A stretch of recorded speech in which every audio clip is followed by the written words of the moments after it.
Welcome to Live DAF, your online DAF Yomi Shir. Shalom Aleichem and welcome back to today's DAF, Bava Metzia DAF Hey. We are right on top of the Amr on the first line at the first word. Ulimanda Omar Hilach Pater. So yesterday we learned about Hilach. Look, here it is.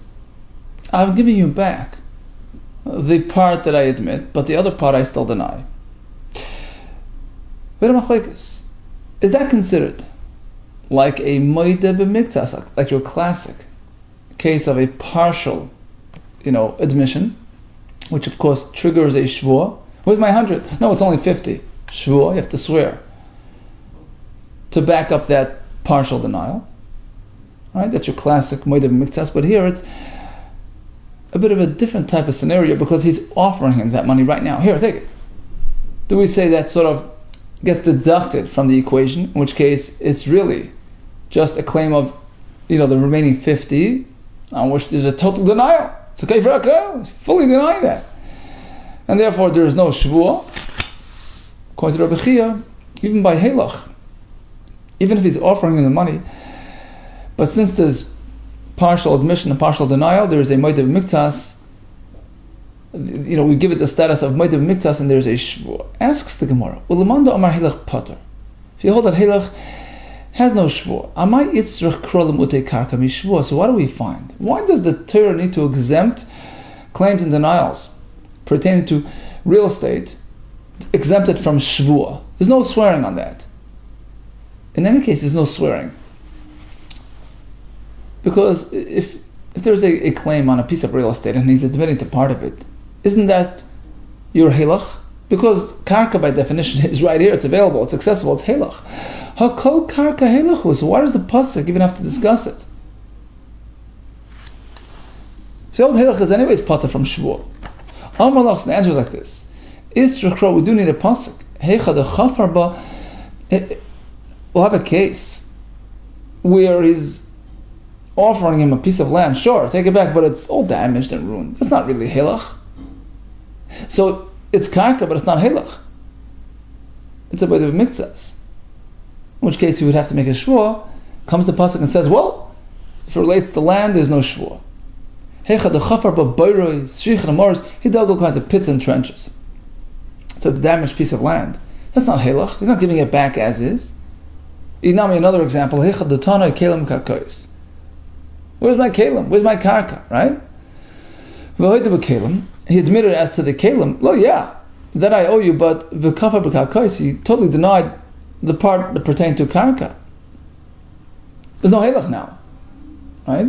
If he admits the karka is halach, but he denied karka. What happens now? It would be a din of Moed B'Miktas with a shvur, if not for the fact that there's no shvur regarding any claims that relate to karka. Toshma. Here comes another raya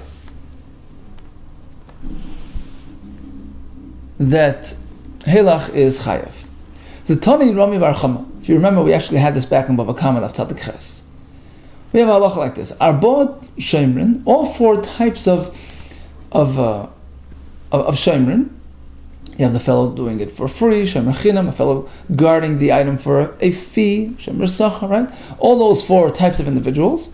Tzrichen Kfira B'Miktas, Voida B'Miktas. In order to trigger, to impose a shvua on them, suppose, they have some sort of claim, it was stolen.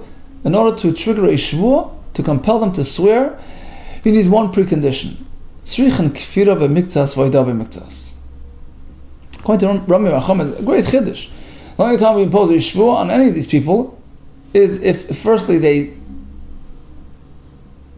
were labeled as a Moed B'Miktas. Part I owe you, part I don't, right? Who are these for? Shemer Chinam, right? V'ashoyel, he borrowed, Noisei Sachar, he's watching for a fee, V'aseicha, a renter. Hechidami, what exactly happened? Lav Da'amalei, it must be that he responded with Halach. Here, take your animal back. Right? So, he had some sort of denial on part of it. Right? Let's say, he comes to me and says, "Where are my three animals?" One of them, he says, "Never happened. Never gave it to me." The other one, "Yeah, I have it. Take it." Hey, look. The third one, well, it got stolen. Apparently, even by Halach, he's considered a Moed B'Miktzas. Loi, not so. The Amarli, what happened was, the owner approached him like this: Gimel Poros Masar Tiloch. Haven't I handed you 3 of my cows? 3 of them, right? Umeisu Kulu B'Shia. And I claim, this is the owner claiming, that they all died due to carelessness, negligence. Pay up for all 3. V'Amarli, the Shemer responds, well, actually, there's a whole story behind it. Chada lo yahayu dvarim olam. On one of them, actually, never happened. You never gave it to me. V'chada, on the other one, mesa b'inus, it died, but it was an accident. I'm not responsible. V'chada, and actually on the third one, I'll concede on that one. Mesa b'pshir, it died because I was negligent. The b'inus shlemelach, lav helachu. So I have to pay you for it. I have to reimburse you. That's not helach. The Gemara thought that the Haidah related to an animal that's here and available. No, that's not what happened. He's admitting that it died due to negligence for which he has to pay. That's not Halach. And therefore he's chayav to make a shvur. Tashma comes another raya. The Tani Avur, the Rabbi Abturiki, that was his name, the father of Rabbi Turiki, Rabbi Chia Kamaisa. Now, we're pretty much done this discussion about Halach. We're going to go back to the first Rabbi Chia. The second Rabbi Chia yesterday discussed Halach. The first one discussed the other halacha. If the fellow totally denies, the claim. Where's my $100? Nothing doing. And Adam comes and say, well, you owe him 50. Says Reb Chia, that triggers a shvur, like a Moed B'Miktzas. It puts him on shaky ground. It makes his whole response and his whole claim, suspect. So he has to make a shvur. And here, we're going to have a brisa, which is going to seemingly oppose this halacha. Reuben approaches Shimon. Where's my money? $100. Shimon responds, nothing doing. Edom come and say, well, you owe him 50. Perhaps that triggers a shvu on the rest. Does Shimon have to defend his position, defend his denial with a shvu? No. This is a pasuk regarding a Moed B'Miktzas. Only this much, and we make a deal. The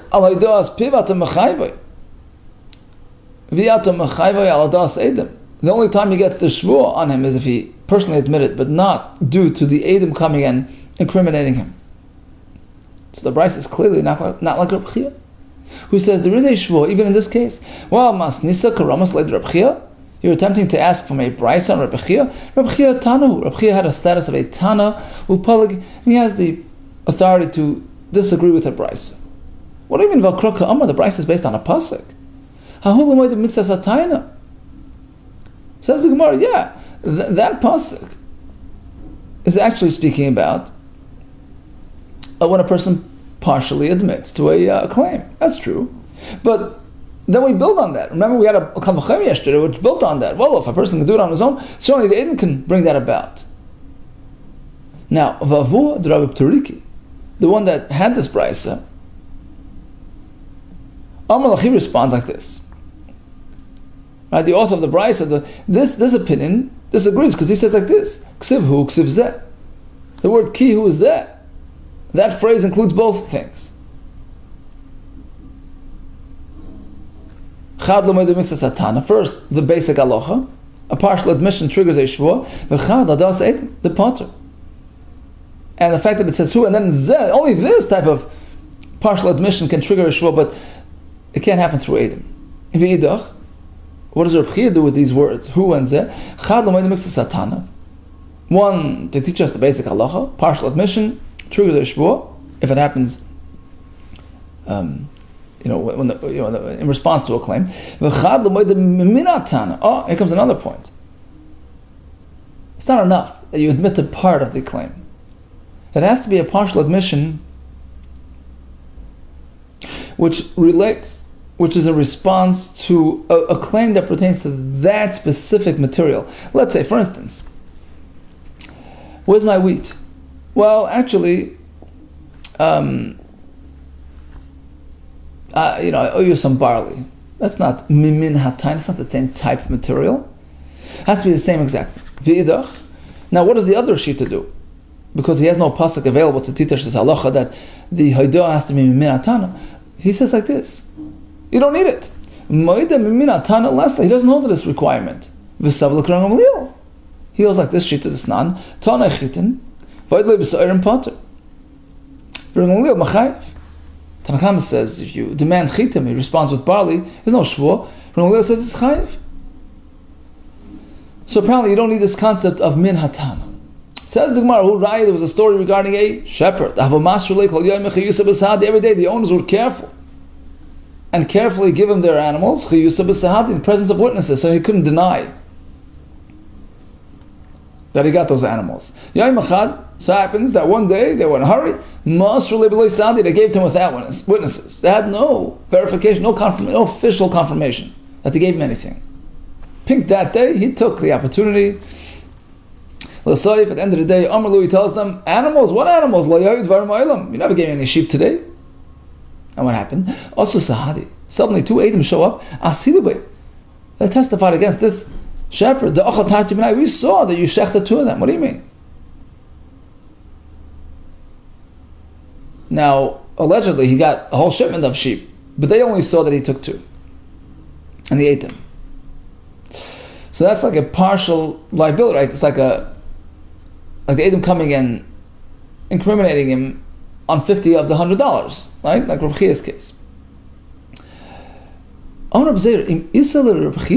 if we follow Rabbi Chia's concept, Kamaisa, the first Rabbi Chia that tells us that you're chayiv a shvur in this type of case, Mishtaba Ashar, he would have to make a shvur to defend himself and confirm his denial and the rest, because the Edom sort of put him on shaky ground because of this partial incrimination. Amalei Abai, hold it. If we hold that Rav Chia is going to make a shvur, why? In this case, it's very different. It's not like he borrowed money and he's looking, he's delaying, stalling. That's why he's denying here. He ate the animals. He had no right to do that. And what happens by a gazlan? We don't trust him with a shvur. How can you ask him to make a shvur if he's going to if he steals? Why wouldn't he swear falsely either? So it's useless. He responded, you're right. I didn't mean that the shepherd makes a shvur. The owner will make a shvur to oppose the shepherd and collect his money. Hashtanami. To less Reb Chia. Well, it says the Gemara that even if we don't hold of Reb Chia's idea, that Edem's partial incrimination can trigger a shvur, we have another reason to apply a shvur. Rav Nachman, the snan, manli biyadcha. Reuben approaches Shimon, where's my $100? Shimon totally denies Potter. He's Potter. Varav Nachman, you're right. He's Potter ben Torah. But Mashbino Yeshua Hesses. Hesses is like Mesis Umediach. We sort of try to spur your admission. We try to get you to admit. So by making him swear, we hope to get you to turn around and admit. So forget about the whole idea of Reb Chia. He's talking about Minat Torah. Even without that, today we've introduced a new idea called Shvuas Hesses. Even when there's a complete and total denial, you have to make a shvur to substantiate your position. Well, the Rav Nachman Takanti, that's a Takanas Chachamim. Takantal le'avdinan. Well, here we're going to have to do a double takana, a double-decker takana, because remember, we don't really trust the shepherd. So we're going to have to flip it to the fellow presenting the claim, which isn't typical procedure, right? Typical protocol requires the defendant to defend himself with a shvur. So you're already sort of working with a new idea, a new takana, to apply a shvur where the Torah does not apply a shvur. In the case of a kaifer akoil. And then not only that, you're going to take the shvur, which is meant to be coming from the defendant, and you're going to flip it on the claimant. That's a double takana. We don't do that. But typically, the havalei roya. Now let's go back to Abaye. He had a kasha. Well, if he's a gadol, we don't trust him, and how could you give him a shvur? Forget about that he stole in this case. He's a shepherd. V'amar Yehuda stam roya. Your typical shepherd is puzzle. He can't be trusted to offer testimony. Rashi says, the stomach gazlanu. Typically we assume he's dishonest. Shemare ba'ehmoisa b'sadish lachir. He takes the animals and takes them for pasture, for grazing in other people's territory. which is Gezela. Says the Gemara, Lakasha. The answer is like this. It depends whose animals he's looking after. Hadideh, his own animals, yeah, he would take to the local farms. Had Alma, but if it's a job that he's doing, the other fellow's animals, why would he would be more careful. He'd take them out to the forest. As per our case, where he was hired to watch these people's animals. There's no concern that he was pasturing in private property. Because otherwise, if you're not going to work with this distinction, anan we chayusa l'roya heichim asrinan. How do we all hand our animals to the shepherds? The pasuk says, you're not meant to bring him to an asayan.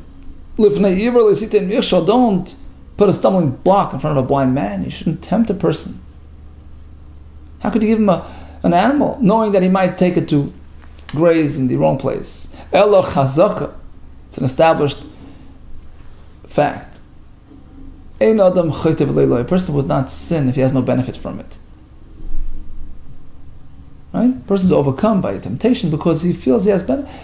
So, yeah, his own personal animals he would take anywhere, but your animals he would be careful with. So back to the Mishnah, two people are clutching a garment. It's all mine, no, it's all mine. We split it down the middle, but not before each one makes a shvur. What's the shvur that he's saying? I have in this thing no less than half. Why do we use such interesting such an interesting presentation? Al the Islam mishtaba? Oh yeah, the Leslam mishtaba. Why is he making a shvur on what he doesn't have? I don't have on the negative side. Maybe he has nothing. I don't have less than half, meaning, yeah, if he would have a third or a quarter in it, right? If he owns 30%, then saying I have no less than half is a lie. But let's say he has nothing. Then by saying I have no less than half, my part in it is no less than half.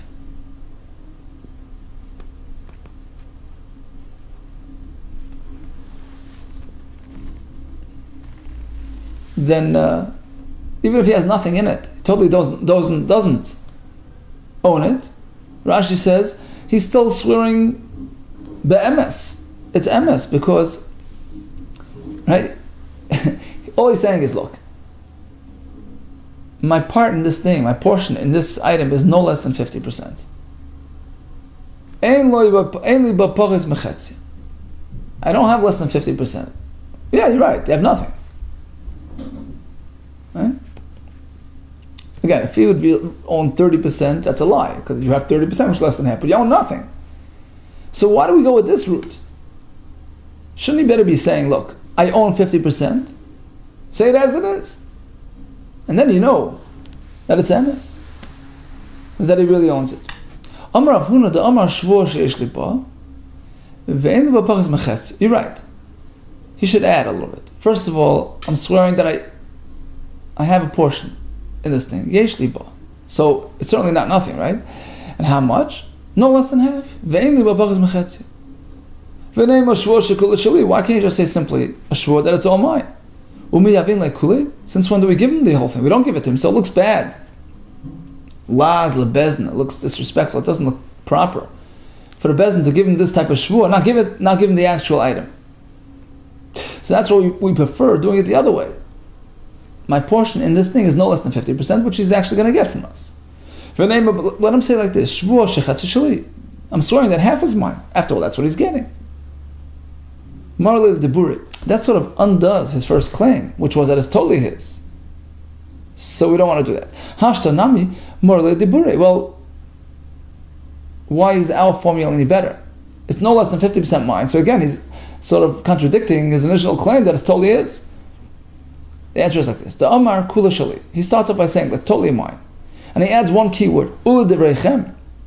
But according to you, basically, you don't want to allow me to make this full shvur, so I'll have to say shvur sheyesh li ba. I swear that I have some sort of chelik in it. Ve'en li ba pachas mechetz, no less than half. Asks the Gemara, okay. So we understand the whole riddle, the whole shvur. Why is saying it this way to cover all the bases? But now comes the question: why a shvur at all? We actually touched upon this point back on Daf Gimel. Look, Reuben is totally holding on to this thing. And Shimon is likewise grabbing this thing. Shvuah Zulama, let's just split it down the middle. It's half yours, half yours. Why a shvuah at all? Rabbi Yehuda, you know what? It's relatively easy just to walk over and grab somebody's jacket and claim it as yours. So therefore we try to fend against that. Try to dissuade that. Shvuah zu takanas hacham, it's a special takana. Shelo yehi kol echad ve'echad hoylech v'toikev v'talisa shechaver v'ayim shaliu. Lest the person be tempted to grab the other fellow's garment and claim it as his. So we make the shvuah, scare off the ganav. Asks the Gemara, okay, well, now you're assuming that he's a ganav. I mean, you have reason to believe that he's being dishonest, so we make the shvuah. Well, either way, if you're concerned that he's stealing, then he'll be lying when he says a shvuah. We should say, if you're suspecting him of being dishonest monetarily, he's suspected of making a false oath. So what have you accomplished? We don't say that. We don't compare the two offenses. A person is more concerned. He's more terrified of making a false oath, very consequential, than making a false, taking money dishonestly. We don't say just because he's going to take somebody's money, he's also going to make a shvuah sheker. So hopefully, the shvuah system will scare him off. Because otherwise, if you don't agree to this distinction, take a look at the basic halacha. Torah says, Moide mixes atana makes a shvuah. Yishava. Hold it. What do you mean? Either or. Name, we should say the same thing. If you chayshish that he's stealing, then he's going to be lying. Well, not so quick. It doesn't mean that we really suspect that he's lying, that he's stealing. He's just trying to wiggle out. He's trying to delay. It's a stalling tactic when he's denying part of that loan. As we had the whole story with Rabbi back in Daf Gimel, we understand what he's going through. He's going through a hard time, and that's why he's, giving, he's partially denying. But as soon as you'll put him up against the wall, you'll put a shvuah on him, he'll turn around and admit. Teda, I'll prove to you that this is true, that we're not really chayshish that he's stealing. We have a big difference between a kaifer b'milva, a person denies money that he received as a loan, a kaifer b'milva, kasher aid, he's still considered a kasher aid. If he denies the item that was deposited in his care, you have no excuse for that. If you deny that, you're puzzle as an aid. But kaifer b'milva is not puzzle aid, it's because he's just stalling around, he's just trying to get himself together. So he's not really chashed as a gazel, therefore it's fair to impose a shvuah on him. Asks the Gemara another kasha. Right, we had this brisa before. Those four people, they all need to partially deny, partially admit, right? Now we have a good question. This pertains to a deposited item, a pikadon. Now, if they're partially denying, namely, we should say, if you're suspecting that they're denying, in denial monetarily, if they're stealing, they can also make a false shvuah. So what's the point of applying a shvuah? Well, also Nami says they were in that case as well. He's just wiggling out, he's delaying. He doesn't really mean to steal, he's just trying to stall. Savi is thinking, wait until I find the ganav who stole the item, I'll grab the thing and give it back to the owner. Therefore, at this point, he doesn't want to admit that that he actually had it, because then the owner would demand immediate payment. So he's stalling, he's denying, and inami another reason for that stall, or in another case, in a case where it was lost, he's thinking, okay, I'm going to go out to the pasture, to the swamp, and I'll find it. So until then, let the owner just stay at bay. Therefore, he's sort of temporarily denying it. He doesn't really mean to deny it on the long term. He's not really chashed for stealing. Asks the Gemara, but if that's the rationale, so why don't we say, we just finished saying that a person denies ever having gotten a deposit, he's pasal eidus. Why? Maybe the same thing happened there. It got lost, it got stolen. He's just sort of stalling until he can recover it. Savar is thinking, until until I look for it, and I'll find it and give it back to him. So what's the big deal? Says the Mokiyam Rinan. When do we say that he's treated as a ganav? We're speaking about a specific case where Edom show up and they say, well, they testify that at that moment when he was sitting in the Bezdin and denying, it was sitting in his backyard, he knew about it. No excuses. He wasn't stealing, he wasn't delaying, he was outright stealing. Inami or he was holding in his hands, basically. There's no excuse in that case, and therefore he's postulated. But you're a typical shomer who lost the item and is afraid to confront the owner outright. So make excuses. I never got it. There's that until he comes up with it. Asks the Gemara. I have another kasha. You tell me chashad amamayna means chashad ashvua, right? If suspected of stealing, and then you have a chashash that he's lacking integrity altogether, and you can't make a shvua. Elahadam Rav Huna. Rav Huna tells us, Mashpin oisoi shvua she'ena b'rshusai. If a shomer claims that the item was stolen, and he decided to offer compensation, he reimbursed the owner. So we make him make a shvua that the item is not in his possession, because we're concerned that perhaps he pocketed the item, he just sort of paid for it, he bought it off the owner, and now he's claiming that it was stolen, right? So Chayshish, that he really took it for himself, and he's afraid to admit it, so he claims he's covering it up with a story that it was stolen, and now he's paying for it. So what do we do? So we force him to swear the item is not in his possession. Again, the same question. Namely, we should say, Migu. If it's true, the Chashda Amamayna, that you're Chayshish that he's stealing, Chashda Shvu also. How could you ask him to make a Shvu? Hasam Nami Mari V'Amar, there as well, there's some sort of excuse. He's thinking to himself, look, it's not so terrible. I'm not really stealing. After all, I paid for it. I'm giving him the value. I'm paying for it. So he doesn't view himself as a ganav. What do you mean? I understand that he's thinking that he paid for it, and that's okay. But he was over.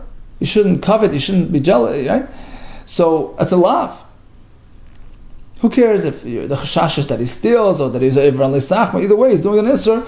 He might swear falsely as well. Well, leisachma, this saver leisachma, in people's eyes, leinshi to people, but they think it means actually snatching things without paying. But here, he's sort of excusing himself because he's paying for the item. Right? What happened was he pretended it was stolen, and he offered payment for it. So in his mind, he's not doing a big isser, and therefore he's not, he's excusing himself. And perhaps by imposing a shvua on him, he'll come around and admit. Okay, to be continued Be'ez Hashem tomorrow. We touched on the topic of Halach once again. We had a story with the shepherd, with the sheep. It took us into the idea of Einan of Chaytev Eloiloi, and proceeded to explain the wording of the Shvu and the Mishnah, how it covers all concerns. And then we got involved in this machlekes, whether or not you say Chashad Amamayna equals Chashad Ashvu Asa. All the best to you and Atzlacha Rabbah.